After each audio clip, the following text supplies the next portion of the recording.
રાજકોટ જિલ્લાના ધોરાજીમાં આવનારી મકર સંક્રાંતિ પર્વની ઉજવણી કરતી વખતે બાળકોએ સાવચેતી રાખવી અને માર્ગદર્શન આપવામાં આવે તે માટે જેટકો દ્વારા અપીલ।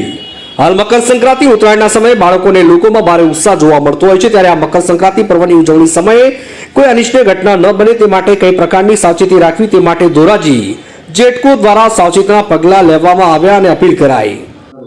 મારું નામ વિજયકાંત, નાયબ ઇજનેર 132 કેવી ધોરાજી સબસ્ટેશન।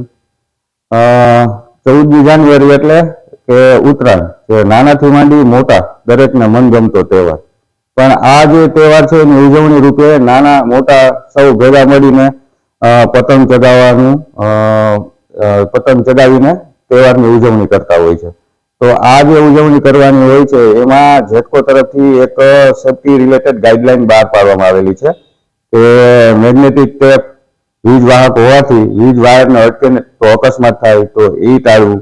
પતંગ ચગાવતી વખતે બાળકો મેગ્નેટિક ટેપનો ઉપયોગ પૂંછડી કે દોરીમાં બિલકુલ ન કરે તેનું ધ્યાન રાખવું। પતંગના દોરા વીજ વાયરમાં ભરાય ત્યારે તેને બાળકો ખેંચે નહીં તેનું ધ્યાન રાખીએ।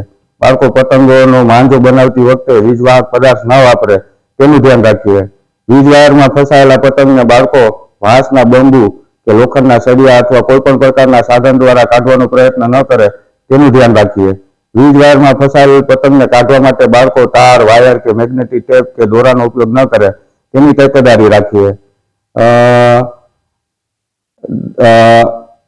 બાળકો રાત્રિના અંધારામાં વીજ વાયરોને જોયા સિવાય તુક્કલ ફાનસ ન ચડાવે તેનું ધ્યાન રાખીએ। આવી બધી તકેદારીઓ રાખીએ તો આપણે આપણો તહેવાર સલામતીપૂર્વક ઉજવી શકીએ અને કોઈ જાનહાનિ કે બીજી કોઈ નુકસાની ના થાય એવું આપણે દરેકને સૂચવીએ છીએ। ચાલો આપણે અને આપણા બાળકો સલામતીપૂર્વક પતંગ ચગાવીએ। હેપી ઉત્તરાયણ।